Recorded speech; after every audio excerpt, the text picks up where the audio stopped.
Hi, everybody. Thank you for being here today. My name is Hillary Kellner. I am the Communications Director for the Utah Department of Public Safety.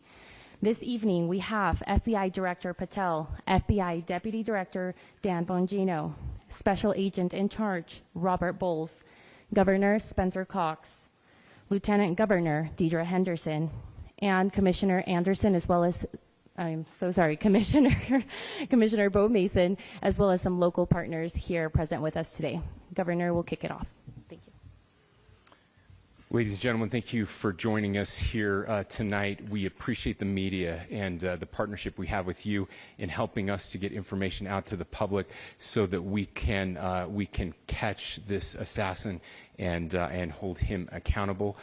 We are going to share a portion of a video and that we have of the suspect, as well as some new stills. Those have already been released, but we want to make sure that they get as much attention as possible so that we can get help from the public in tracking down this evil human being.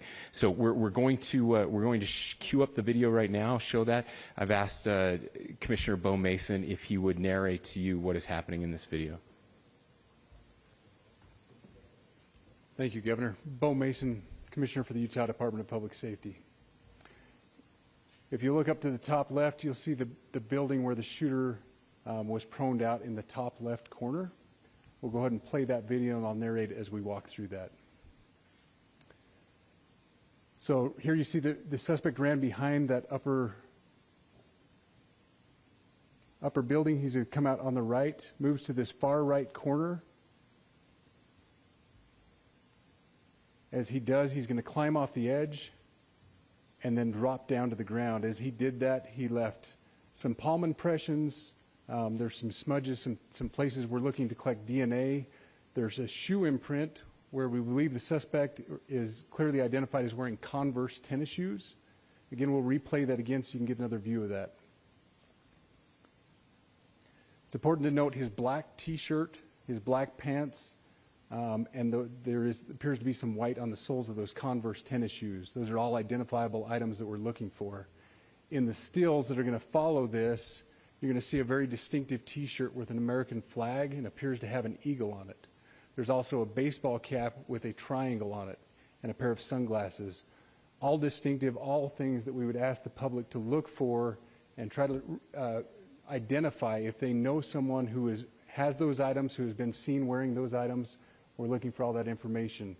Here you see the suspect after dropping off the building. He moved around across this grassy area, around the parking lot. We're going to pan to the right.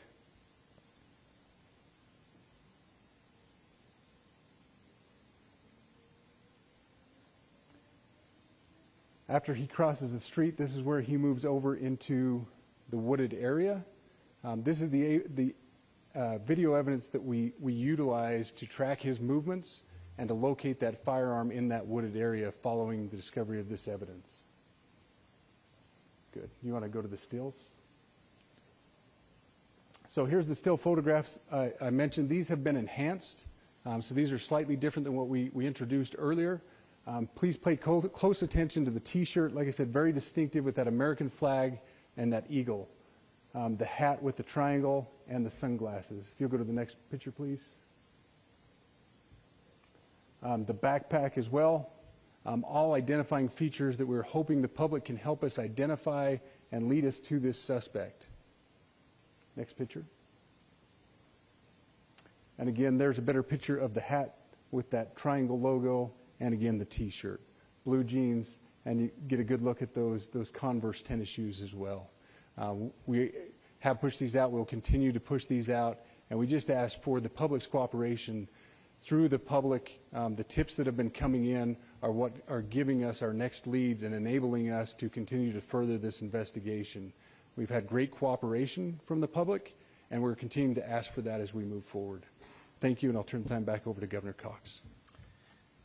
Thank you so much, Commissioner Mason. I want to thank Director Patel and his team. It's great to have them on the ground with us tonight. We've had several briefings, and he's had an opportunity to walk the crime scene. We appreciate our local law enforcement here. Again, we have Mike Smith, who is the county sheriff here. We have all of our local chiefs of police that are here as well, all working hand in hand with the state and with the FBI as we move forward with this investigation. Now, I'll just give you a little warning. We will not be taking any questions at this time. We're giving you the latest information we have, being as transparent with everything that we have. But I do want to share a couple things that I think are important. We cannot do our job without the public's help right now. The public has answered our call for action. So far, we've received more than 7,000 leads and tips. I would just note that the FBI hasn't received this many digital media tips from the public since the Boston Marathon bombing. This case also highlights the dedication of our law enforcement community. We have 20 federal, state, and local law enforcement partners that are working shoulder to shoulder to find the person who committed this horrific crime. With their support, we've completed nearly 200 interviews. As you're aware, as has already been reported, the FBI is offering a $100,000 reward for information leading to the identification and arrest of the person responsible for the murder of Charlie Kirk. We also continue to implore the public to support this investigation and come forward with any information. We are truly hopeful that this video and new photos will lead to even more tips. We are processing. We have an incredible team, a state and federal team working together to process those tips. We are going out in tandem to interview any potential person of interest or suspects. But we need, again, we need as much help as we can possibly get. Any videos or photos that you might have, the public, should be submitted to our digital media tip line, which is www.fbi.gov/Utah Valley shooting, all lowercase. Again, that is fbi.gov/Utah Valley shooting, all lowercase. You can also provide general tips about the shooting by calling 1-800-CALL-FBI. That's 1-800-CALL-FBI, or at tips.fbi.gov. This is, I would just say, this is not just a local matter here in Utah. We have people all over the country that are helping to bring this perpetrator to justice for Charlie Kirk and his family.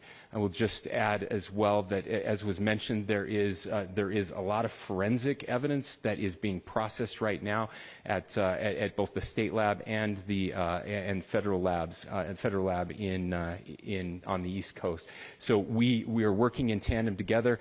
I would also just add a word of note for those people who are spending so much time on social media.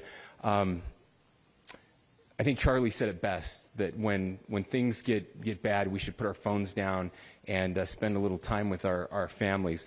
There is a tremendous amount of disinformation. We are tracking our team, the state team, and I'm sure the federal team as well. What we're seeing is our adversaries want violence. China, we have bots from Russia, China, all over the world that are trying to instill disinformation and encourage violence. I would encourage you to ignore those, to turn off those streams, and to spend a little more time with our families. We desperately need some healing. We'll have more to say about that in the days and weeks to come. More than anything, we are going to catch this person. Last thing I will just say is we've been working with our attorneys, getting everything that we need, affidavits ready, so that we can pursue the death penalty in this case, and that will happen here in the state of Utah. Again, to the public, to those who are grieving, thank you for your prayers. I know we are feeling those prayers. I know the Kirk family is feeling those prayers as well. We pray that God will bless our nation at this very dark time. We can start healing by finding this perpetrator and holding him accountable, and we need your help to do that. Thank you.